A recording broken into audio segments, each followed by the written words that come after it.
Hey guys, today I'm going to be doing book reviews. I don't think people seem to like my weekly wrap-ups and stuff, and that's not a big deal. So I thought I would just keep going with like reviews since I say people might like that better, and also I wanted to try to change things up to go back to the way I used to do them, where I would do book reviews and movie reviews. I don't know if I'm going to be doing movie reviews here. I might choose a movie once a month and then review it or whatever. I don't know, but I'm thinking about it. At least once a month there will be a movie review, but at least once a week I'm going to try to get a book review out. Mainly it'll just be a review whenever I finished a book, kind of a thing. I don't know. So the first book that I'm going to be reviewing today, it's like a sort of review because I didn't really finish the book, and that is The Castaways by Ellen Hilderbrand. And this book is about a really close-knit group of friends. They're all couples, and this one couple in this close group of knit friends, Tess and Greg, were struggling with their marriage, and that was because of this rumor that was going around about Greg having an affair with one of his students, and it kind of did a lot of damage, and Tess was having a hard time trusting him, and she didn't really know like what was truth and what was false in this whole thing. And so they decided to sail to the Hamptons to try to find a way to mend this relationship. But on the way there, their sailboat collapses and they die. So the book deals with the mystery surrounding the sailboat accident and the secrets that were in this group that a lot of them didn't know. So when it came to the writing, I think she did really good introducing the characters. She had really good descriptive. I didn't really mind her writing.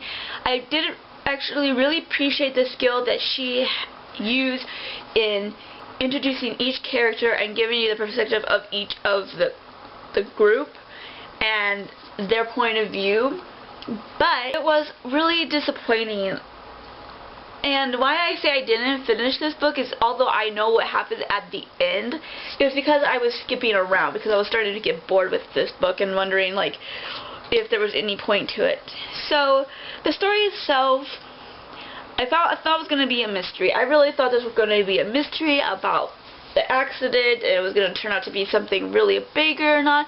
But you'd also get to see some of the characters' stories, the family, the friends,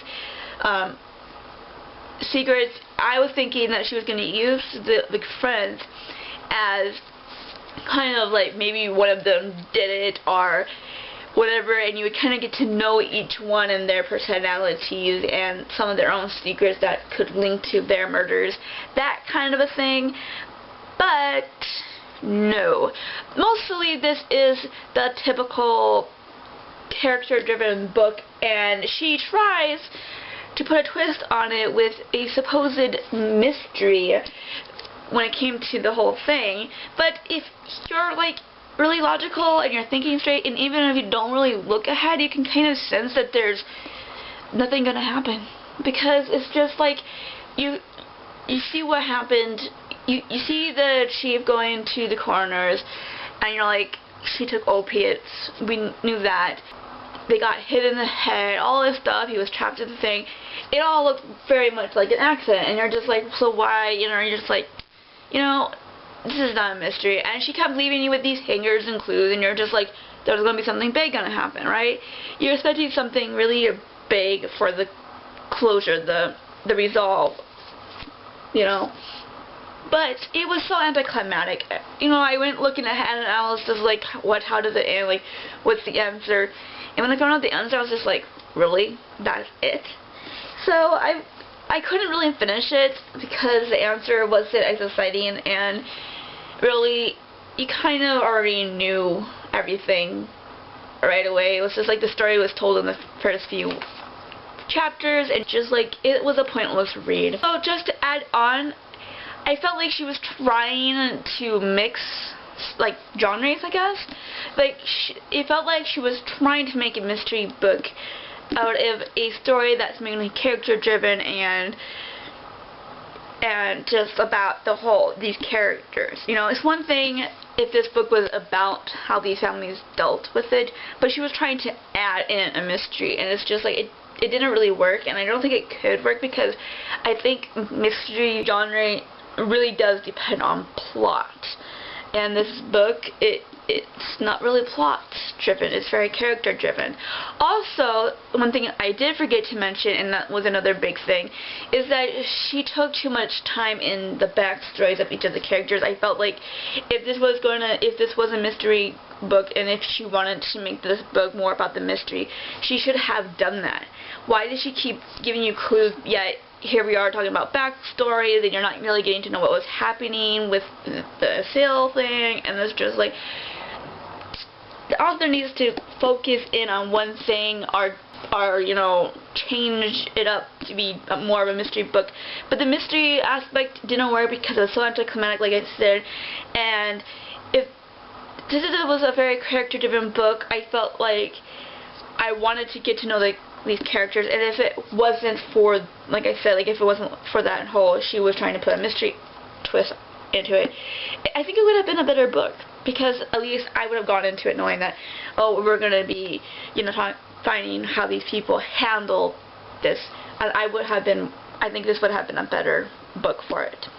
So I gave this 2 stars. It would have been 1, but I gave it 2 because I really did feel like her writing ability is really good, and you know, I might try another one of her books maybe during the summer, because I know she writes a lot more summary type reads, and this was more of a summary type read. The next book that I read is The Great Gatsby by F. Scott Fitzgerald, and here's the picture. Absolutely enjoyed this book. This book is about Jay Gatsby, who is a total mystery to the people. He's always making these parties, and people just come uninvited. It doesn't really matter, just people come, and he just watches these people enjoy themselves pretty much, and he just kind of stays to himself, and he starts to reconnect with a past lover. They were dating, and they were almost to the point of getting married, I think, and then he ran off to the war, and right then things happen. So first, let's talk about the writing. The writing was so beautiful, and it flowed smoothly. It just gave you an ambiance that's so beautiful, and I love the ambiance. I loved the beautiful wording, and I loved the dialogue and the descriptions, everything.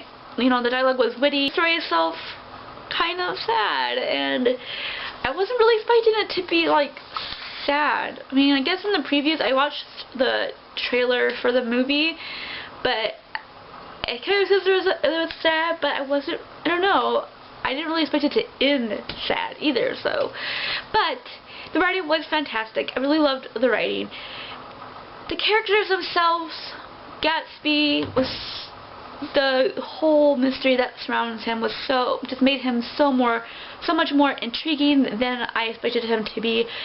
And I really liked him, but I didn't really get to know him, and I think that the author wanted him to keep this shroud of mystery throughout the whole book, but I thought we were going to get answers at least at the end when that certain something happened. I was like, okay, maybe I will find more about him now, but we didn't, and I still was left with some answers, so I was kind of disappointed in that.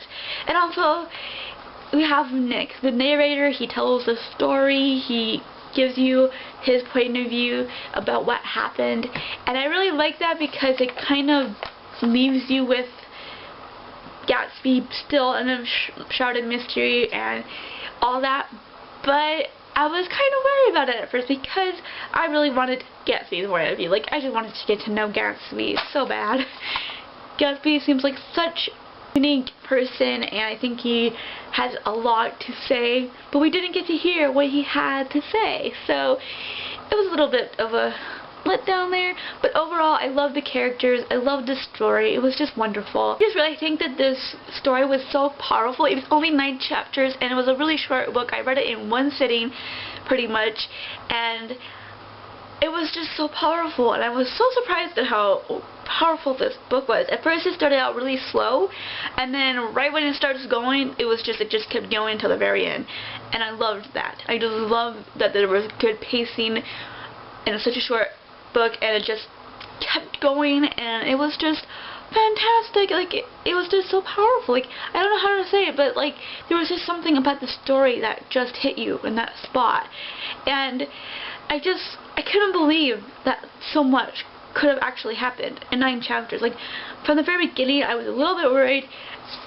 about about the shortness of the book, because I just didn't know if a lot of things could happen, or if we could get enough out of the story with such a short time.